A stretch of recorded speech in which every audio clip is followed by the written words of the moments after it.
13 வருஷமா சாமிக்கு விட்ட போட்டியை இந்த முறை ஜெயிச்சிருக்காங்க மும்பை இந்தியன்ஸ். அது மட்டும் இல்லாம தாங்க விளையாடின முதல் போட்டியிலேயே ரெக்கார்ட்ஸ் சிலதையும் உடைச்சிருக்காங்க மும்பை இந்தியன்ஸ் அண்ட் ரோஹித் சர்மா. அதை பத்தி டீட்டெயிலா சொல்றேன். கூடவே சூரியகுமார் யாதவ் ஏன் 11ல இல்ல, இம்பாக்ட் பிளேயரா இருந்த காரணம் என்ன, ஹர்திக் பாண்டியா தான் அவர் உட்கார வச்சாரா, ரீசன் என்ன சொல்றேன். கூடவே இன்ஜுரிக்கு மேல இன்ஜுரி, சிஎஸ்கேக்கு மேலும் பிரச்சனைக்கு மேல பிரச்சனை வந்துட்டே இருக்கு. அந்த நியூஸும் உங்களுக்காக இந்த வீடியோல காத்துட்டு இருக்கு. இந்த மாதிரி பல ஐபிஎல் நியூஸ் இந்த வீடியோல உங்களுக்காக காத்துட்டு இருக்கு. லேட் பண்ண வேணாம், இப்போ வாங்க வீடியோக்குள்ள போகலாம். சார் சார் ஒரு நிமிஷம் சார், சார் ஒரு நிமிஷம் சார், ஒரு நிமிஷம் சார், ஒரே ஒரு 1 நிமிட்டுங்க. Hello every friends, one minute please. So friends, first of all OG is back அப்படின்னு சொல்ற மாதிரி ஒரு சில OGஸ்க்கு நம்ம கிரெடிட்ஸ் கொடுத்தாகணும். அது ஃபர்ஸ்ட் போட்டியில அடிச்ச விராட் கோலியா இருக்கட்டும், செம்மையா சம்பவம் பண்ணி மேட்சை முடிச்சு கொடுத்தாரு. இப்போ இந்த போட்டியை பொறுத்த வரைக்கும் கேகேஆர் கேப்டனா இருந்த அஜின்கியா ரகானே ஒரு ஓஜியா கம்பேக் கொடுத்திருந்தாரு. செம்ம பர்ஃபார்மன்ஸ் பேட்டர்ல. அண்ட் அது கூடவே ரோஹித் சர்மா அதுக்கப்புறம் சேசிங்ல வந்து செம்ம சம்பவத்தை பண்ணார். 38 பால்ல ஆல்மோஸ்ட் மேட்சையும் முடிச்சு கொடுத்துட்டு போயிட்டாப்ல. ஸோ இந்த மாதிரி ஓஜிஸ் இஸ் பேக் அப்படிங்கிற மாதிரி ஆடிட்டு இருக்கு. இந்த சீசன் போயிட்டு இருக்கு, நல்லா இருக்கு, ஒரு நல்ல விஷயம். அண்ட் மும்பை இந்தியன்ஸோட ரெக்கார்ட்ஸ்லாம் ஃபஸ்ட்டு சொல்லிடுறேன், அப்புறமா சூரியகுமார் யாதவ் ஏன் ஆடலைங்கிறத நான் சொல்கிறேன். ஃபஸ்ட்டு ரெக்கார்டுங்கிறது வந்து ஐபிஎல் வரலாற்றிலேயே முதல் ஐபிஎல் டீம் 300 T20 போட்டிகள் அப்படிங்கிறத ஆடி இருக்காங்கன்னா அது மும்பை இந்தியன்ஸ் தான். அது இந்த போட்டி தான், கேகேஆருக்கு எதிராக ஆடின போட்டி.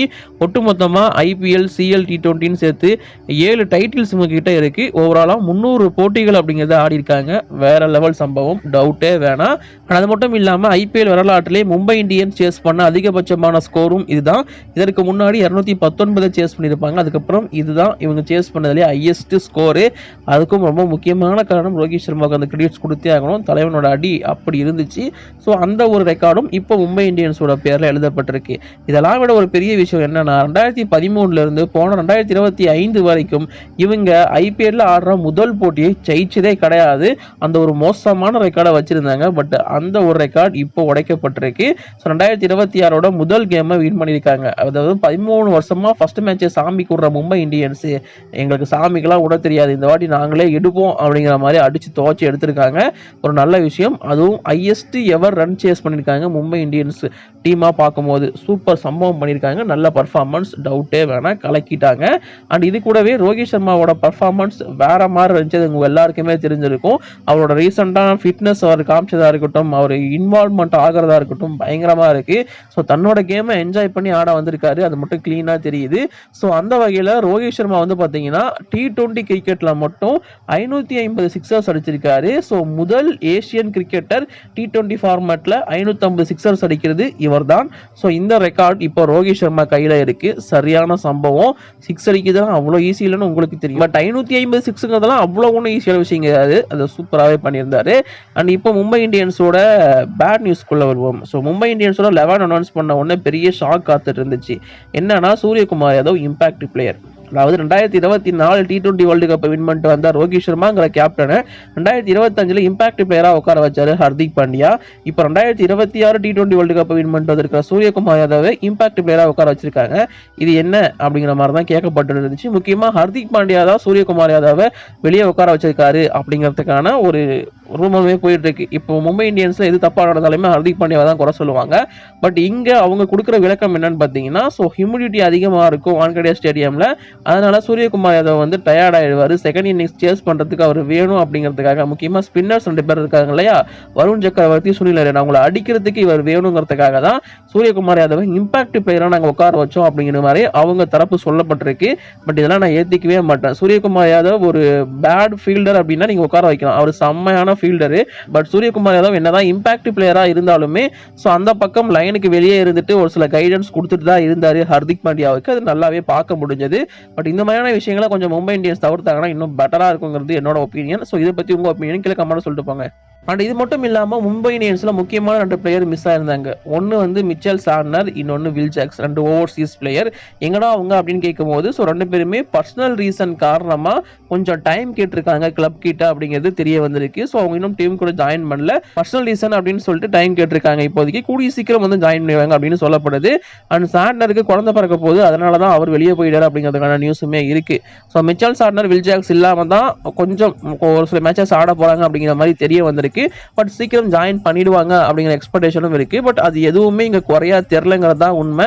அது இல்லாமலே இந்த 11 ரொம்ப ஸ்ட்ராங்கா தான் இருக்கு. இன்ஃபேக்ட் சூரியகுமார் யாதவ் இல்லாமலே இந்த 11 நல்லா ஸ்ட்ராங்கா தான் தெரிஞ்சது.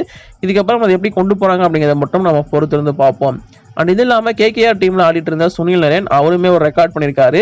என்ன அப்படின்னு பார்த்தீங்கன்னா, ஐபிஎல் வரலாற்றில் அதிக போட்டிகள் ஆடின ஓவர்சீஸ் பிளேயர் இப்போ சுனில் நரேன் தான். இதற்கு முன்னாடி கரண் பொலார்ட் இருந்தாரு, 189 போட்டிகள் ஆடி இருந்தாரு. இப்போ சுனில் நரேன் 190 போட்டிகள் அப்படிங்கிற ரெக்கார்ட் அச்சீவ்மெண்ட் அடைஞ்சிருக்காரு. மேபி இந்த சீசன் 200ங்கிற அந்த மார்க்கையும் எட்டிடுவார் அப்படிங்கிற நம்பிக்கை இருக்கு. ஸோ ஐபிஎல் வரலாற்றில் அதிக போட்டிகள் ஆடின ஓவர்சீஸ் பிளேயர் இப்போதைக்கு சுனில் நரேன், ஞாபகம் வச்சுக்கோங்க. அண்ட் அது மட்டும் இல்லாமல் அஜிங்கியா ரஹானேயோட injury. So Ajinkya Rahane match ஆடிட்டு இருக்கப்போ, ஃபீல்டு பண்ணிட்டு இருக்கப்போவே இன்ஜுரி காரணமாக வெளியேறி இருப்பாரு.